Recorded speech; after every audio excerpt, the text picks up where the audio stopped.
Hello and welcome to another Plate Stack Chat. This show is still supported by Strivey. I think they had something go down yesterday due to a third party, but it's all been sorted because, these guys are really on it. So go and check out what they can do for you. But let's welcome today's guest. It is a name that many people, if they didn't know already, they will have learned last year after she took a 25th place finish worldwide in the Open, which would have been 14th in Europe, 4th in the UK, and a first place finish in the individual semi-finals, making her rookie debut at the CrossFit Games with a 26th place finish. And you can still see her popping up all over the competition floor in Europe and beyond. She recently won the full series Throwdown again, keeping her crown for a second year.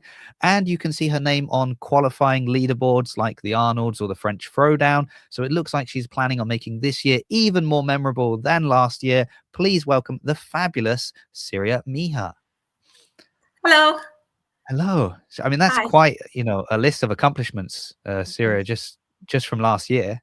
How are you, first of all? How's the day? Today is well, I survived my swim because I went swimming. I'm not great at it. I started doing it because it's coming up quite a lot in competition, so I couldn't escape it any longer. But I survived it, so I got it done. It's okay. As long as I keep, some improvement will come eventually. I think you posted up a reel the other day, or maybe you reshared someone else's reel the other day about swimming, and it was like, oh, I beat the old lady in the lane next to me. She didn't even know we were racing, and I thought, yes, that's an athlete after my own heart. Yeah. What's the swimming sessions looking like for you?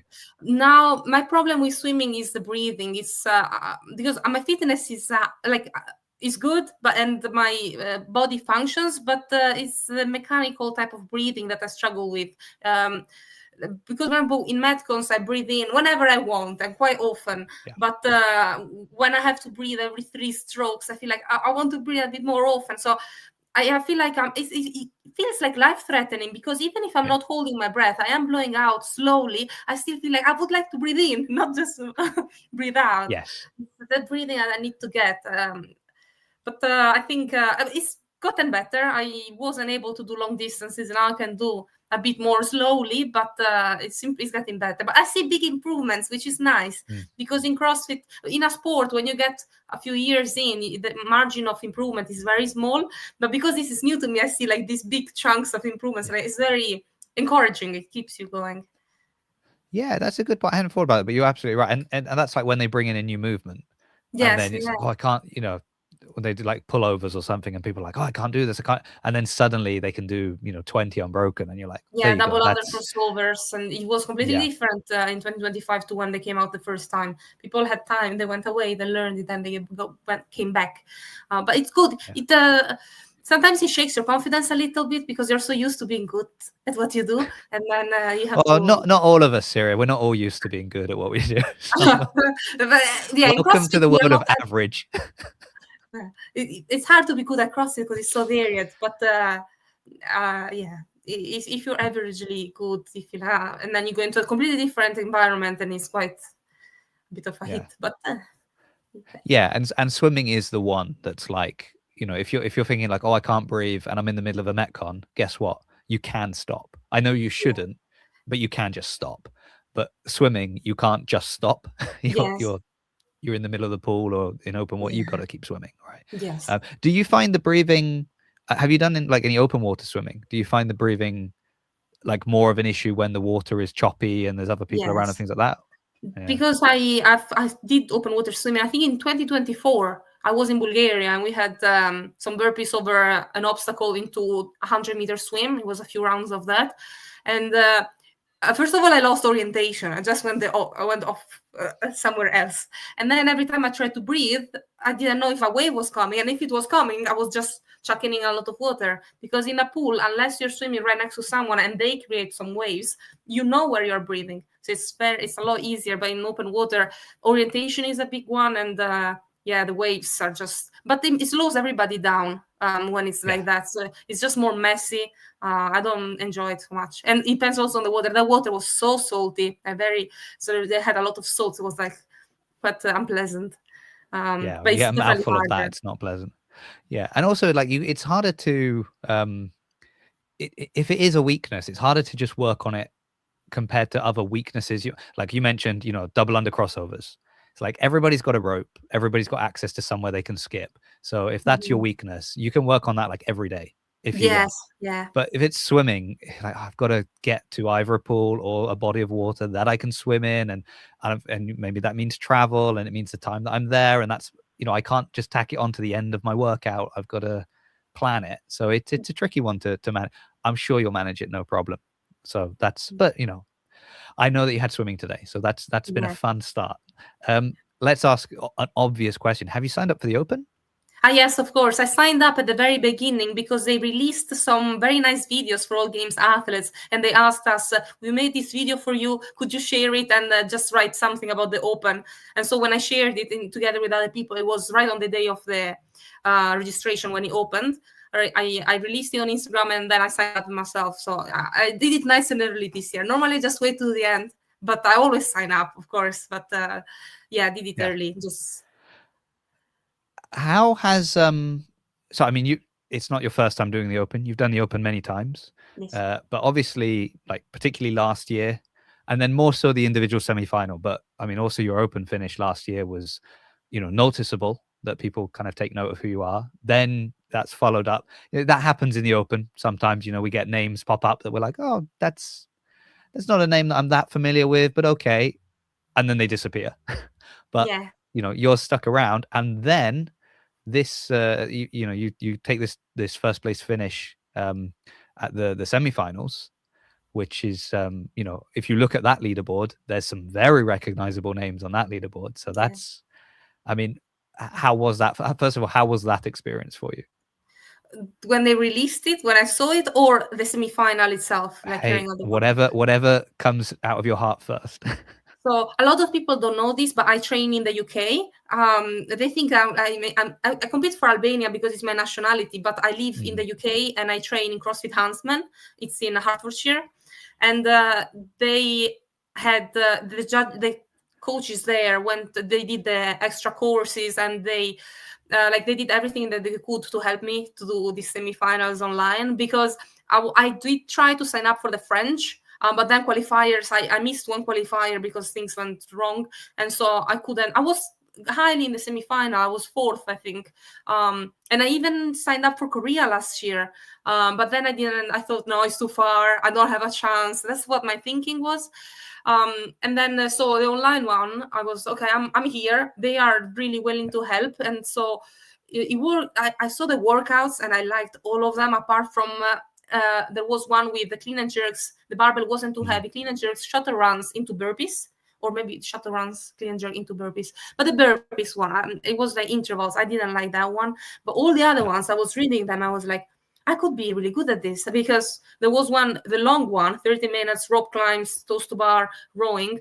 I was like, I have very good toes to bar volume, and I am a bit on the taller side. I really enjoy rope climb, so I think this workout will do good. And then Isabel, I don't have a great clean and jerk, but I have a very good snatch, and that was just snatch. I said, oh, that's great. All of them, there was one with two dumbbells that everybody spoke about, because it had the overhead, the double dumbbell walking lunge, very heavy dumbbells for, I think it was 232 kilos for men and 222s for females. And that's flexibility, because everybody's saying, oh, the shoulders are going to get pumped.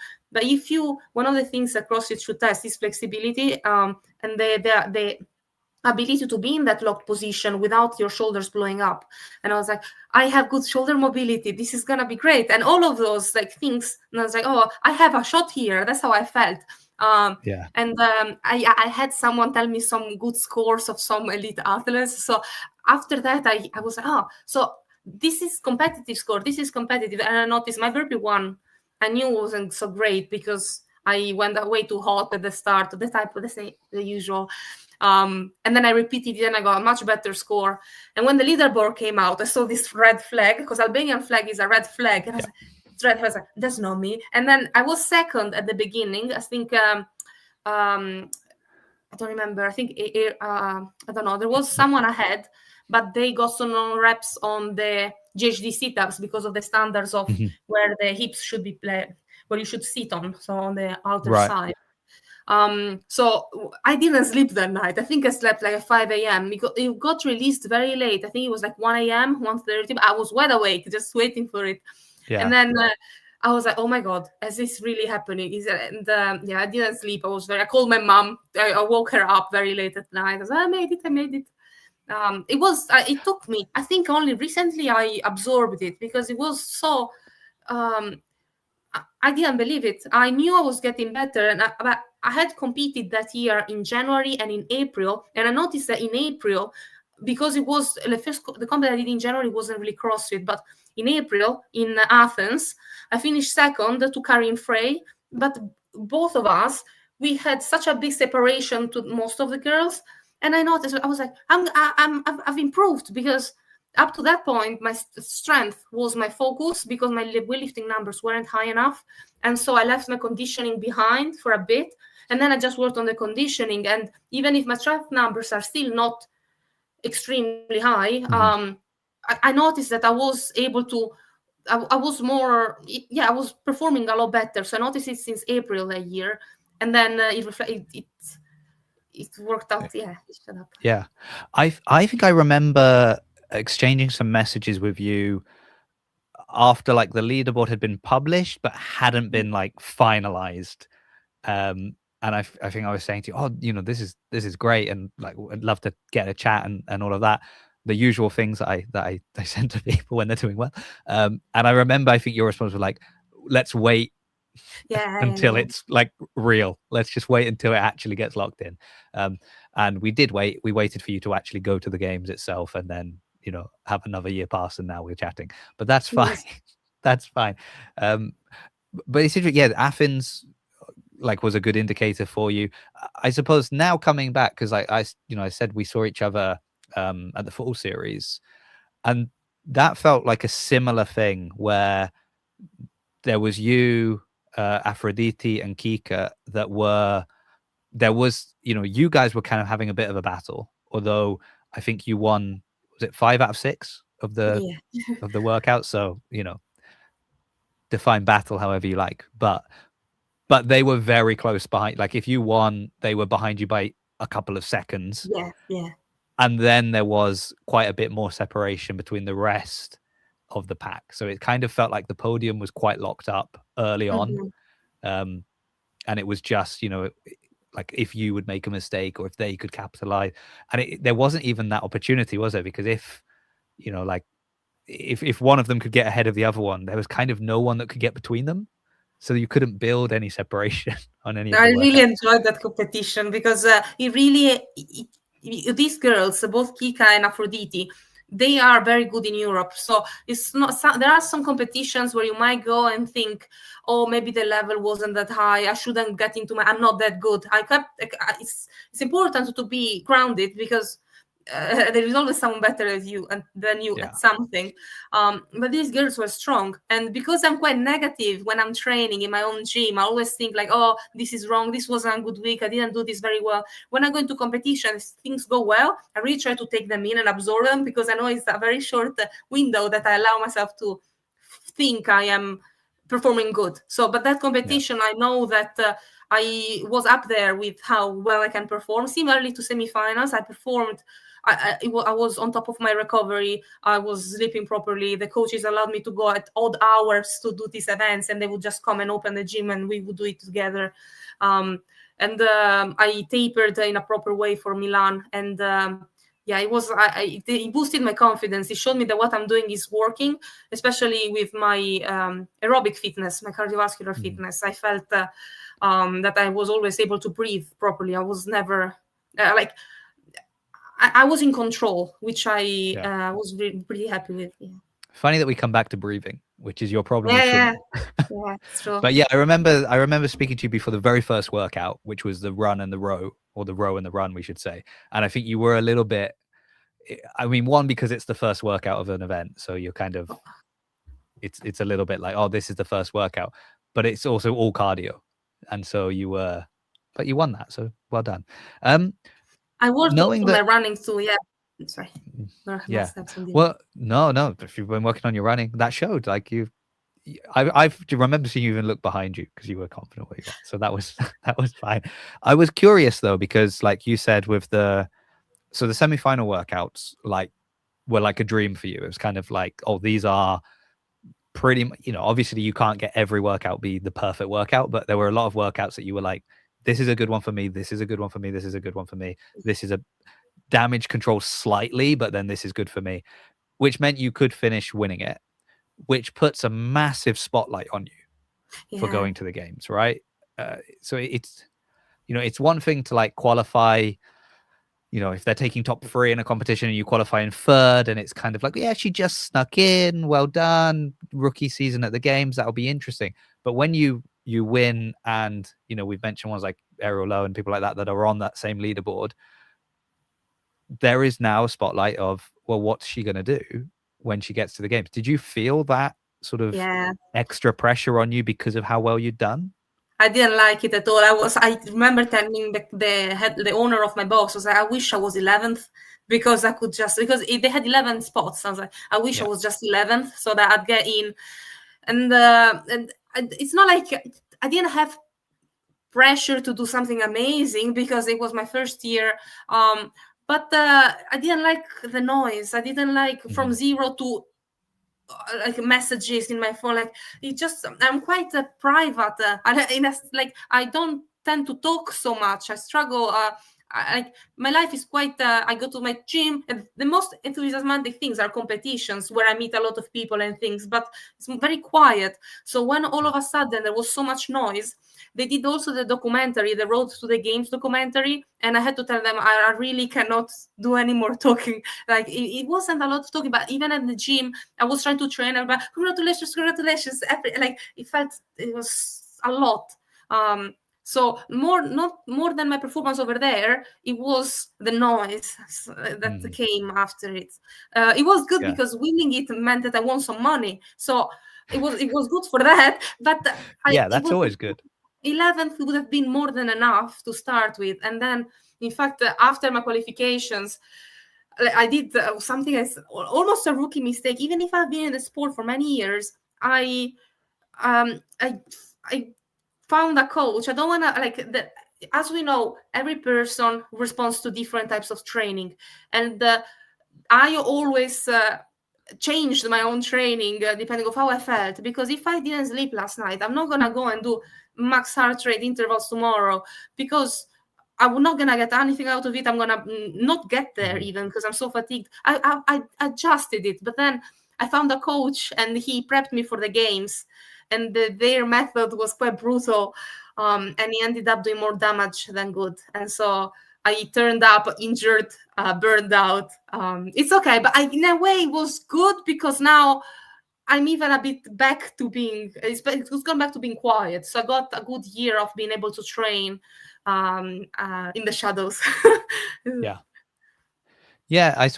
guess if you'd had like a top 15 finish, the noise would have continued a lot more than it had. I mean, I think people are aware of you. As soon as you go to the games, people are aware of you. But yeah, a higher finish makes more noise for like speculation about the next year. What are they doing? This, that. Obviously we hope you go back. Like that's the goal, right? But that's interesting. So who are you? So you had a coach. You've obviously not with that coach anymore, I'm guessing. No, did you go back to kind of your own? Are you with training? I'm working with Yami. You're working with Yami. Yeah, there we go. Yeah. Okay. So he's got experience at getting athletes to the games. We know. Have you done any kind of? Are you doing any like camps with any of the other athletes? No, I was invited in Mallorca to train with them guys, and I struggle with people like me because it's too intense.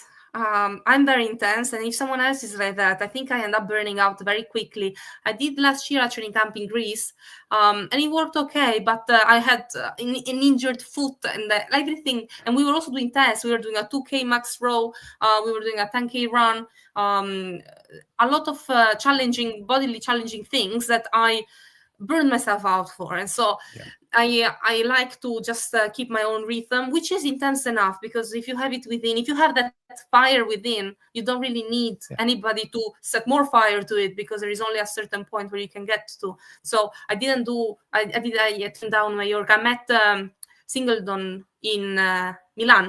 We were there. Oh, John, yeah.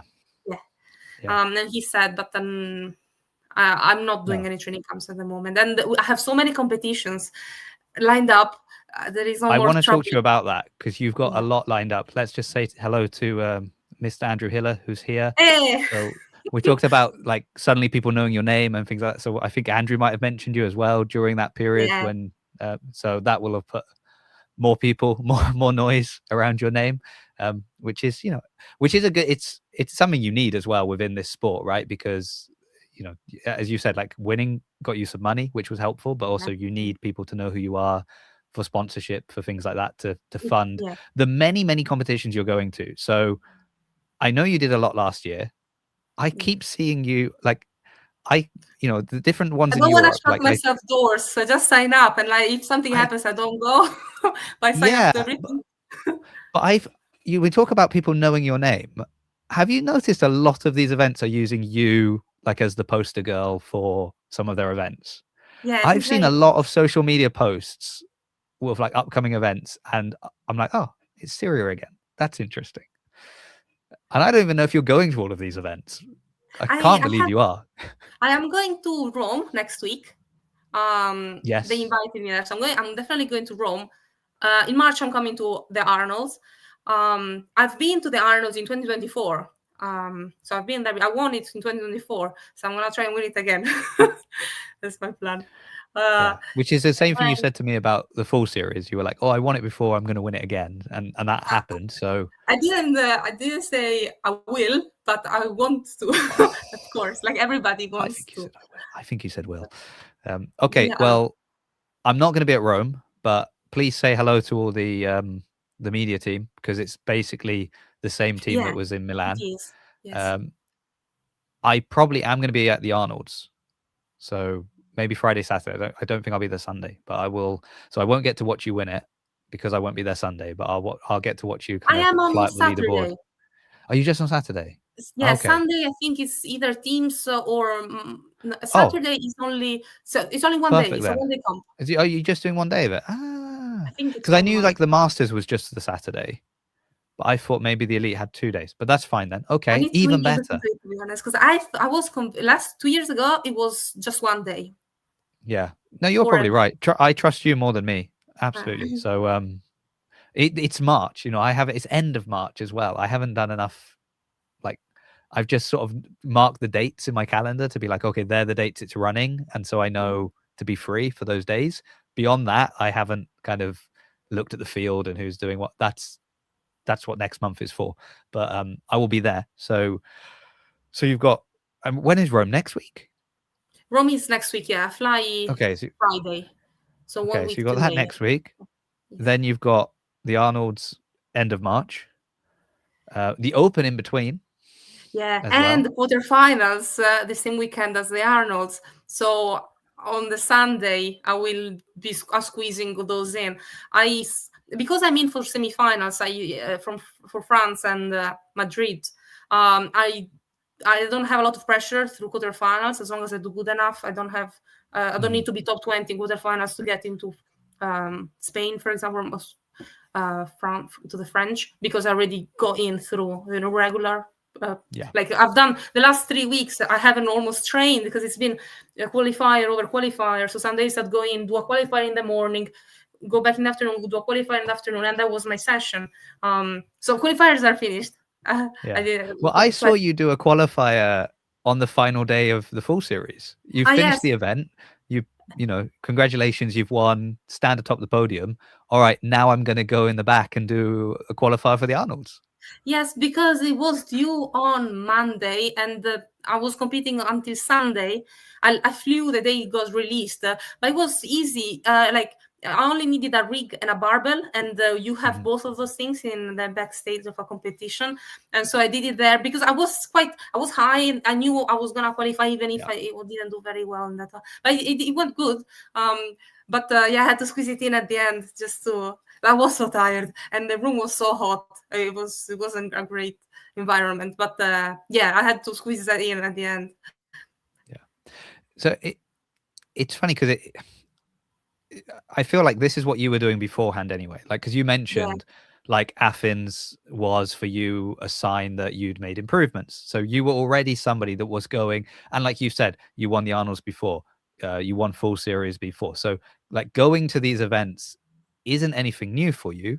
Actually, winning some of these events isn't new for you, no, no. but it's probably more that people are like, now your name has a bit more like recognition. They're going, Yes. that's Siria's won that. Oh, interesting. Oh, Siria. Whereas before, it's just like, oh, this person's won it. I don't know who they are. That's great. That's When interesting. I And won, oh, yeah, in 2024 in the Arnolds, I remember because normally you win a competition, you get some followers. It's not mhm, like I noticed if I get a few followers. Like when I was in China, I got a lot of followers from that continent. But when I won in at the Arnolds, because nobody knew me, they didn't even know that I lived in the UK. I didn't get. I think I got one or two, and then it was very strange. But in other countries, like I've won a few times in Turkey. Turkey is very connected to Albania, so they like me when I go over there. And I've been there like 5-6 times now, and doing well. And so they kind of know me in that continent, like in that country. But in within the UK, I went to the Southwest Regionals. mhm. Um, this year, last year, and Oh, the year before as well. yeah, Um, but yeah, it wasn't very known. And in fact, sometimes I really liked to do qualifiers very bad in 2023, 2024, because I would go down and nobody would like worry about me. And then yeah, because nobody knew who I was. And so in the sport, and then I would go in the competition and do well. And they're like, we weren't looking at you, we're looking at like the top three. But I never really cared to win a qualifier. It never mattered to me. Sometimes I'd get people text me, people that knew me, like, what happened in the qualifiers? Why are you third or fourth? I was like, I'm planning on winning the competition. I'm gonna try my best at the competition, not in the qualifier. Sometimes I would do qualifiers at the end of a session just to make sure mhm. I wasn't ruining my training, which mattered more than the qualifiers. I just do it at the end. It sounds a bit arrogant in a way because it feels like, oh, No, whatever, when I'm gonna qualify. But I, it depends. I think that's an indication of your level of athlete that because I like, so like for me, as a very, very, very average person, like the open for me is the beginning and the end, right? Like I go and do the open and I do that and I do it for more than anything because everyone at the box is doing it and we do it as a community and it's like, here's a great opportunity. And it's that thing where I can go anywhere in the world, meet another person doing CrossFit and be like, oh, do you remember 26.1? Oh, that was horrendous, wasn't it? Yuck, yuck, yuck, right? So I give my all in an open workout to a degree. I never redo them. I've never redone an open workout. And I have said I could trip on the chalk bucket and I would not redo the workout. That's my Okay. score. But that's because I push really hard, like harder than I would in a normal workout. But it's because I know there's nothing after that. So like Hmm. that's the most I'm going to do. And I think with some of these competitions where people are trying to qualify, and maybe, oh, I've done it, RX the last 2-3 years, but I really want to qualify in the elite field this year. They have to give everything to make sure they qualify. Like they have to put it all in, right? Yeah, yeah, If you, I mean, you've been to the games. That already sets you as an athlete that is of a certain caliber, right? So being able to say, well, I know that my qualification is pretty secure as long as I do all the qualifiers properly. I don't get any, mistakes because of filming or yeah. submitting scores, things like that. And I'm not going to phone it in, but I'm going to push as hard as I need to qualify because actually I'm going there to win. Like that's my goal. Whereas It, someone else, their goal is to be on that floor, right? My goal is to get on yes, the yeah, elite floor yeah, versus my goal is to win the elite yeah. division. So I think you're just I think you're a very good athlete who tries to stay humble and modest, but it's hard because you're a good athlete. Yes, I think so too. Because I agree. But it's hard. But it's hard not to be humble in the sport. It's just Yeah. you're not good at you're not the best at everything. No. But the Arnolds in March, I would be very disappointed if I didn't win it. To be honest, I would be disappointed because I do go into the competition sometimes. Sometimes I shouldn't do, but I do look at the athletes. And even at Milan, I went in and I said, objectively, I'm the highest ranked athlete here. If I don't win it, I've done something. Something is not right. I did something wrong, and so I would be disappointed. And it depends. Definitely depends on the programming. But when it's a 3-day competition, something you might not be so good at, but there is just so much variance that if you are the best overall, then if it's 6 events, 4 out of 6, if they're good for you, then if they're all bad for you, it means that you are not so good at what you do. In fact, when I remember when I was talking about the semifinals, and I was telling other people, oh, I really like this because there are a lot of ring muscle ups. I have good ring muscle ups volume, and I love rope climbs, and I love this. And see, you're good at most things. That's why you really like all of them. That's what the comment I would get. So even the semifinals this year, I repeated, I think, for Spain, I had to repeat one because I forgot to reset my rowing monitor, and I started pulling and I had my eyes shut, and then I realized that I lost quite a few more meters, and I was like, this is not, I redid it just for the error. I went even slower and I cut 10 seconds, 15 seconds. So I thought I had to redo that because I was didn't want to lose so much there. But the rest, just once and done, unless something wrong happened, because there was so much going on. Because I'm also in for Korea. I did 6 workouts for Korea. One of them was a 10K row. I saw that. Yeah. If you go slow enough, wasn't that the first one of the qualifier?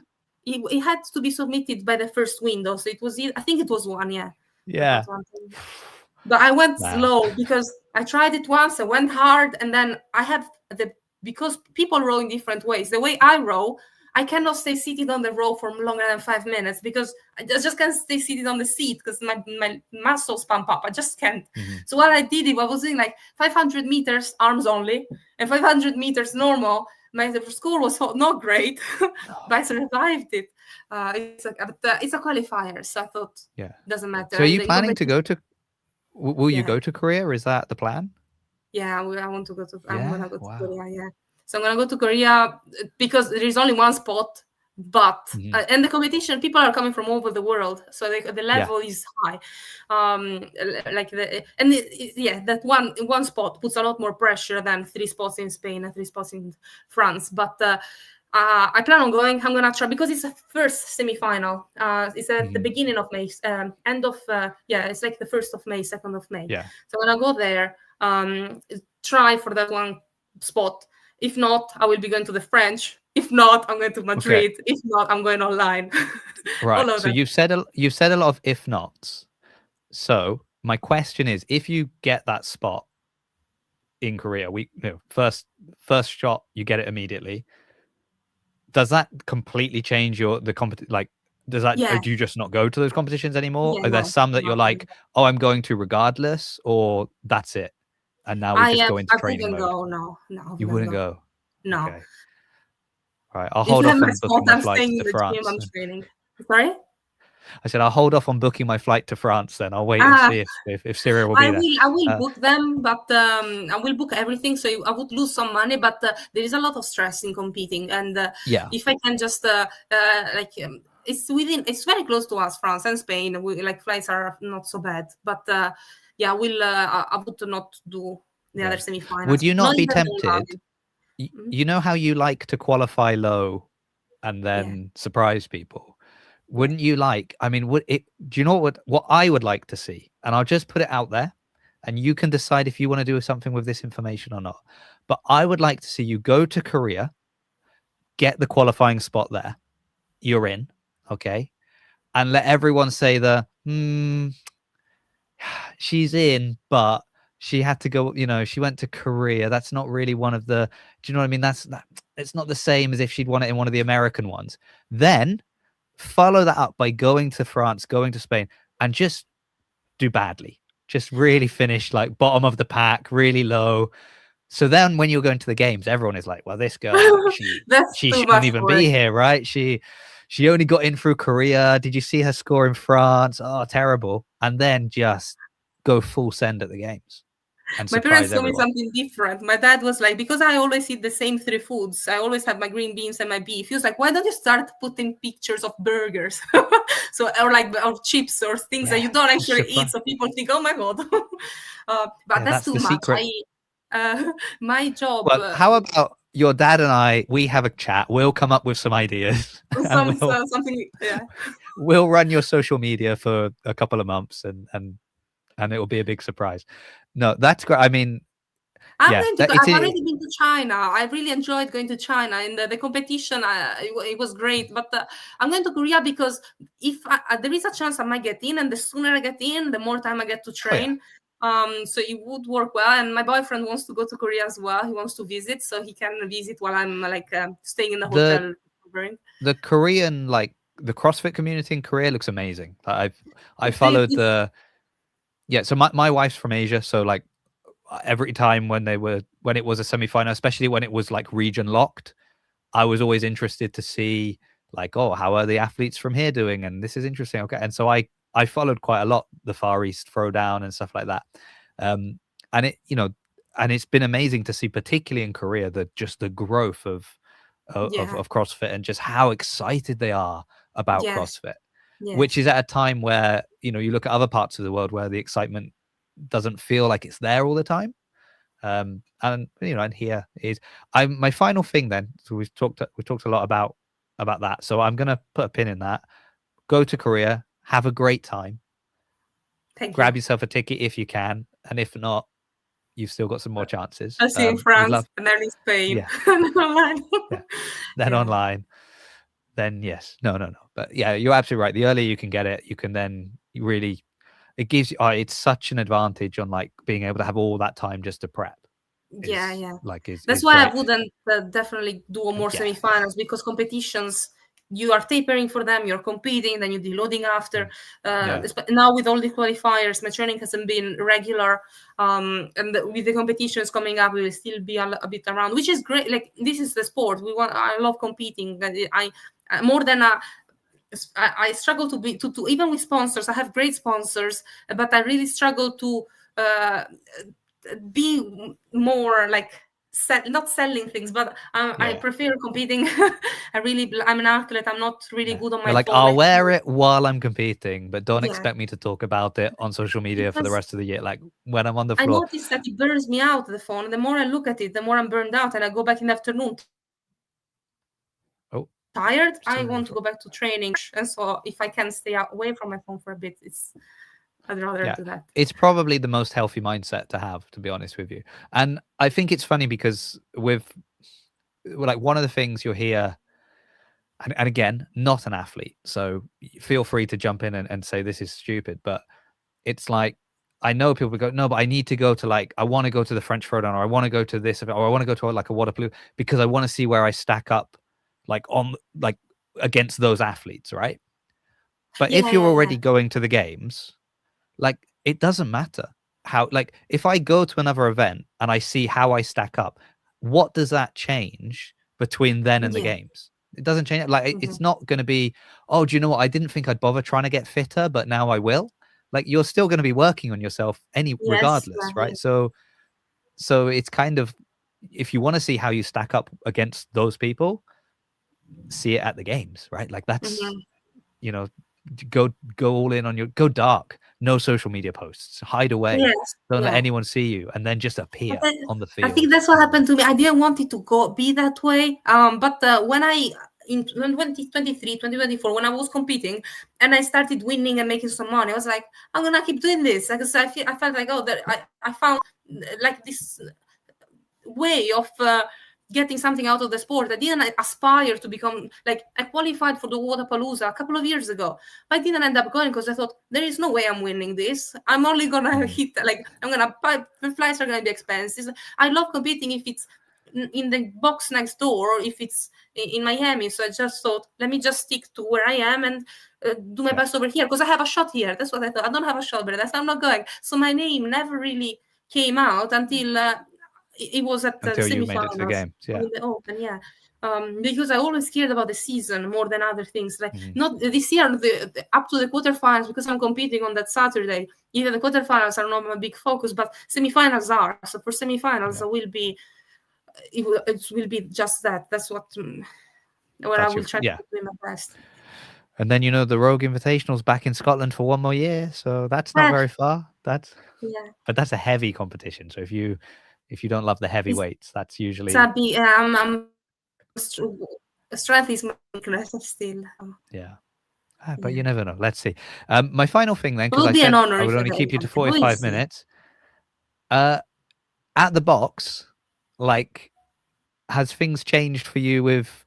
Because I think to like CrossFit Bath, where I go, that the majority of people know nothing about. Like, you could say, like, I'm going to What Active on Sunday, and for some that might as well be the CrossFit Games because they know nothing about like events, right? Has it changed at your box? Do people know like, oh no, Siria's really like, she's at a certain level, or are you just another face in the crowd? No, they like the sport. They like competitive sport in my gym. We have competitors in my gym that go to boxes nearby and do local competitions. But people, I was the first. There is another girl there that's competing outside of the country as well. But I was the only one that went in. I was like, I'm gonna go here and compete. I'm gonna go there. So nobody really knew how good I was. I think when I won the Arnolds, because it was in the country and my gym heard about it, they were like, Siria won that one. And so, she's actually good. And personally, I always thought people looked at me, and when I was like taking breaks mid Metcon, they'd be like, I thought she was good. Why is she taking breaks? That's how I felt about them. But they never, they always looked like, I was different and they saw it from the start, but they just let me be, I think at the beginning, very beginning, someone would say, why does she train so much? She doesn't need to do that. I was in full-time education, but my degree, I really didn't struggle with. I found it quite, I felt I had so much free time. So I was in the gym most of the day and studying 2-3 hours a night, and I got my first class. It was great. But they were like, why is she doing that? And then when I started winning and I started making an income and I started getting some sponsors, like, they stopped. Nobody's like, why? Because like, they know that's why she's working so hard. Now we understand. Okay. But it takes that time in between, because I'm like this now, but I've been like this when I couldn't do a pull-up. I've always been like this. And because I didn't have anything out of it, it looked like nonsense. But if you are intense, you are from when you're born. You don't just, people sometimes now say, are you working harder now because you want to go back to the games? Like, I'm working the same, only time has passed, and so my output has changed, but the mindset is exactly the same. You're working harder because the weights are heavier, because they can be heavier because you've worked on them for so long. But it's not that you've suddenly decided, I should lift heavy weights. And maybe that goes well, maybe that goes right back to the thing of like, this coach you had for the games is probably used to coaching people that don't necessarily have that same drive that you have, maybe like, and you've got this self-propelling, like, you don't need someone to be pushing you. You're pushing yourself harder than they can. And if they then are pushing, it's like too much. All right, Siria, I promised that I would only keep you to 45 minutes, and we're 43 minutes in. So I'm going to be a man of my word. We will wrap it up here. Thank you so much for making time, especially as I know you're a bit of a private person and you don't like talking too much and sharing too much. But when I start talking, it's fine. But when I plan for it, when I agree to it. But if I'm in the gym and someone stops me, I don't like that. Well, I'll have to start like ambushing you and stuff at comps and being like, sorry, Siria, I know you don't want to talk, but remember, we're friends. When I do the competitions, I'm prepared for it as well. Like, I know I'm going into a very environment. Well, have a great time in Rome. Enjoy the event. Enjoy the pizza, whatever else you're going to get while you're out there. And I will see you at the end of March at the Arnold, hopefully. And then, of course, I'll see your name on the leaderboard for the semifinals and in Korea, and then at the games and all of that stuff. But immediately, I'll see you at the Arnold. So thank you so much for your time, and thank you everyone for watching or Yeah. listening, Thank you. and Thank you. we'll be back next week.